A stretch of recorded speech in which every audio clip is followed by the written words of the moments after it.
ఈ మినప సున్నుండలు నోటికి అంటుకోకుండా చాలా రుచిగా ఉంటాయండి. తయారు చేసే విధానంలోకి వెళ్ళిపోదాం. కడాయిలోకి 1 కేజీ నల్ల మినుములు తీసుకున్నానండి. ఈ మినుములు తీసుకునేటప్పుడు రాళ్ళు కానీ ఏమైనా ఉంటే కనుక చూసి తీసేసి క్లీన్ చేసుకుని తర్వాత బాణీలో తీసుకుని లో ఫ్లేమ్ మీద ఓపిక్గా ఒక 20 నిమిషాలు పడుతుందండి ఫ్రై అవ్వటానికి.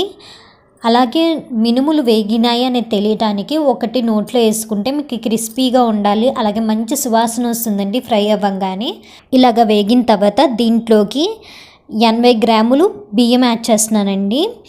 ఇంట్లో టీ గ్లాస్ ఉంటుంది కదండి, ఆ టీ గ్లాస్లో కొంచెం బియ్యం తగ్గించుకుని యాడ్ చేసుకోండి కేజీ మినుములకి.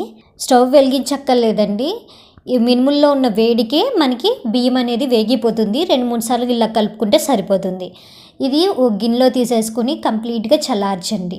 చల్లారిన తర్వాత ఇలాగ క్యాన్లో తీసుకుని మిల్లుకి పట్టించేసుకోండి. మిల్లుకి పట్టించేటప్పుడు 2 సార్లు మెత్తగా పట్టించమని చెప్పండి. మిల్లుకి పట్టించి తీసుకొచ్చిన పిండిలోంచి 2 గ్లాసులు తీసుకుంటున్నామండి, అంటే 1/2 కేజీ తీసుకుంటున్నాము. అలాగే బెల్లం పొడి 1.5 గ్లాస్ తీసుకుంటున్నామండి. బెల్లం పొడి బదులు మీరు బెల్లం తీసుకుంటే చక్కగా తురిమేసుకుని మెత్తగా దీంట్లోకి యాడ్ చేసుకోండి 1.5 గ్లాసు. బెల్లం వేసుకున్న తర్వాత ఒకసారి కలిసేలా కలుపుకోవాలి. ఇక్కడ నేను 1 గ్లాసు అంటే 1/2 లీటరు నెయ్యి తీసుకున్నానండి. కొంచెం కొంచెంగా యాడ్ చేసుకుని పిండి కూడా కొంచెం కొంచెంగా కలుపుకుంటూ ఇక్కడ చూపిస్తున్న విధంగా సున్నుండలు చుట్టుకోవాలి. మినుములు జీవనక్రియకు మెరుగుపరిచి బలాన్ని చేకూరుస్తాయి.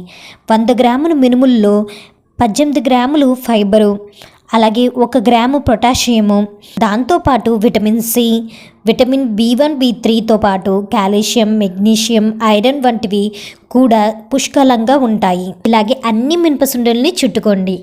ఇన్ని ఆరోగ్య ప్రయోజనాలు ఉన్న ఈ మినపసుండల్ని తప్పకుండా ట్రై చేసి మీ పిల్లలు మీరు ఎంజాయ్ చేయండి.